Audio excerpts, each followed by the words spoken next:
Day 1. You wake up as an Aztec commoner. Tenochtitlan, 1519. Population around 200,000. London has about 50. Rome, Seville, Lisbon, you'd fit all three inside this city and have room left over. You step out onto the roof and look out over it. The city is on water, built on an island, then expanded outward with artificial land, canals instead of streets. You step onto a canoe because there's no other way to get around. No wheels, no horses, no oxen. Everything you see was carried on a human back or floated in on a canoe. 3 causeways connect the island to the mainland.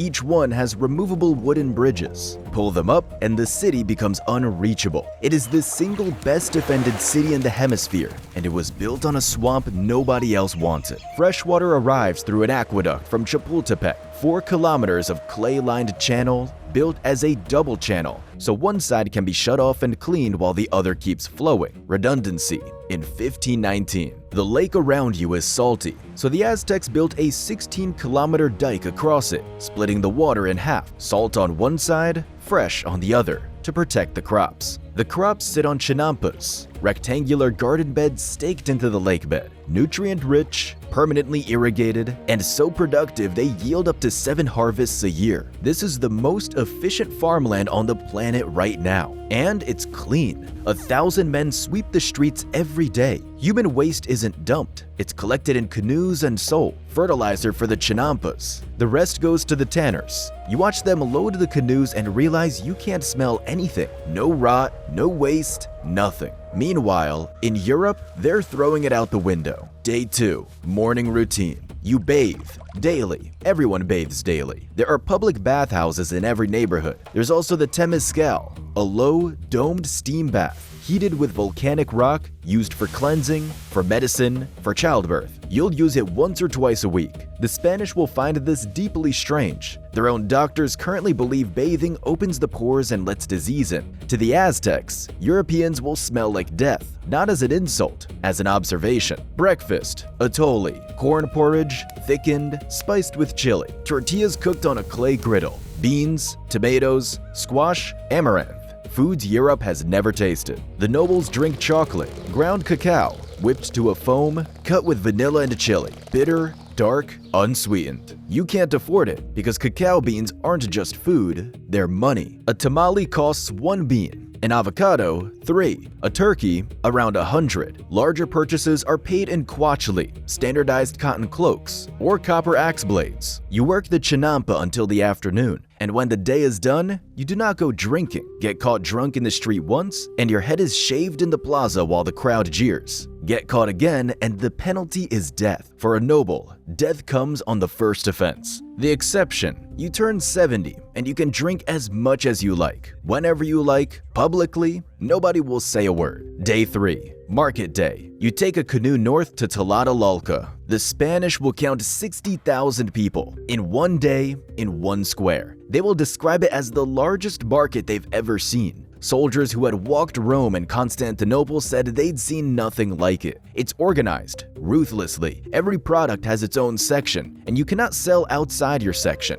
Gold, jade, obsidian blades, chocolate, rubber, salt, firewood, rope, herbs, pottery, live animals sold flapping and screaming. There's a section for food already cooked, because you can eat here. There's a barber. There's a section for building timber. There is a stall that sells nothing but different grades of cochineal red. You have a few cacao beans in your hand. You count them. You want the chocolate. You can smell it being whipped 3 stalls down, but a single cup costs more beans than you're holding. You buy a tamale instead. 1 bean. It's still warm. Judges sit in a building at the edge of the plaza, watching. Cheat a customer and you're dragged in front of them the same day. Fix a price, use a false measure, sell stolen goods. Punishments range from public destruction of your merchandise to enslavement. And in the far corner of the market, people. Human slavery exists. You see them standing in wooden collars. Most of them are here because of debt or crime, or because they gambled themselves into it. Some will be bought for labor. Some will be sacrificed. You take the canoe back as the light goes orange over the lake.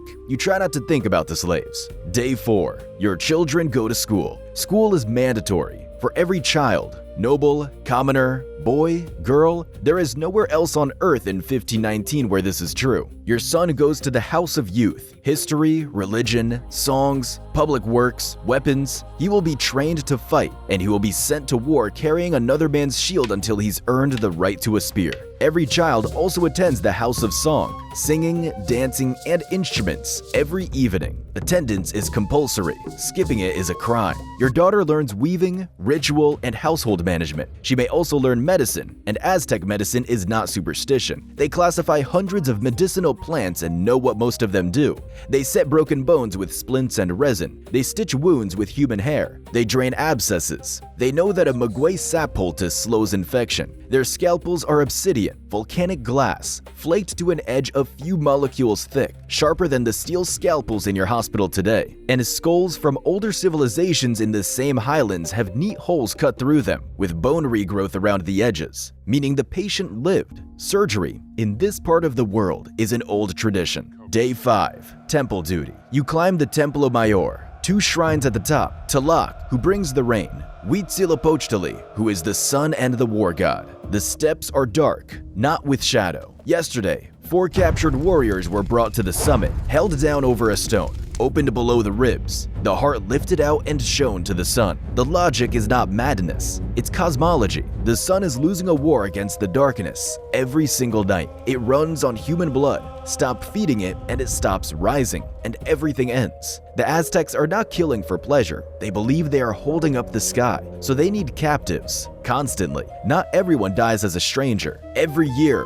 1 young man is chosen to embody the god Tezcatlipoca. For 12 months, he is treated as divine, perfumed, garlanded, given 4 wives, followed through the streets by crowds. Then, on the appointed day, he walks up the temple steps alone, breaking his flutes one by one as he climbs. At the top, they take his heart. Beside the temple stands the Zumpantli, the skull rack. Thousands of skulls. The Spanish will swear it was tens of thousands, drilled through the temples, threaded onto wooden poles, facing outward. And you are afraid, because captives aren't the only option. In a drought, in a famine, when the rains fail and Tlaloc is silent, they take children. And a child who cries on the way is a good omen, because tears mean rain. You keep your head down. Day 6. Tribute Day. A share of everything you grew, set by your district, owed on schedule, gone, to the nobles, to the priests, to the emperor. Then there's the labor tax, the coquittal. You owe the state your body, dredging canals, hauling stone, repairing the causeways, building temples. Unpaid, rotating, non-negotiable. And you are getting off lightly because you live in the capital. 38 conquered provinces feed this city. Every year they ship in hundreds of thousands of cotton cloaks, tons of maize and beans, warrior costumes, jade, amber, rubber, cacao,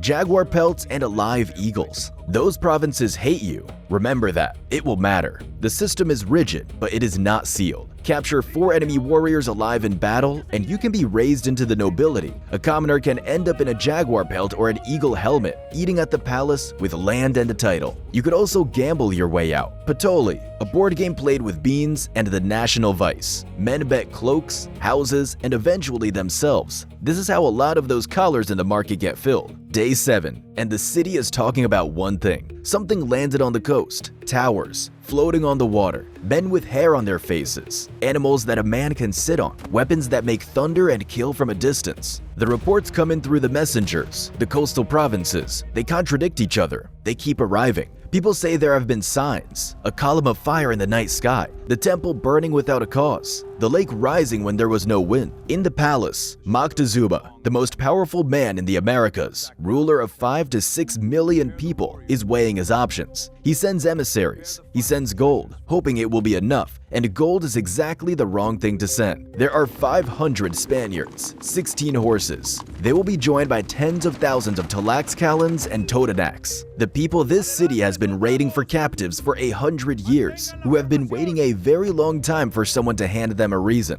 You're teleported back. This city had clean water, mandatory schooling, public sanitation, botanical medicine, a functioning legal system, and engineering that Europe could not match. The people in it wrote poetry about how brief life is and how beautiful it is anyway. They also cut the heart to make it rain. Both at the same time. Not a contradiction they were hiding, a civilization they were building. They weren't savages. They were brilliant and brutal, and they were about to lose everything.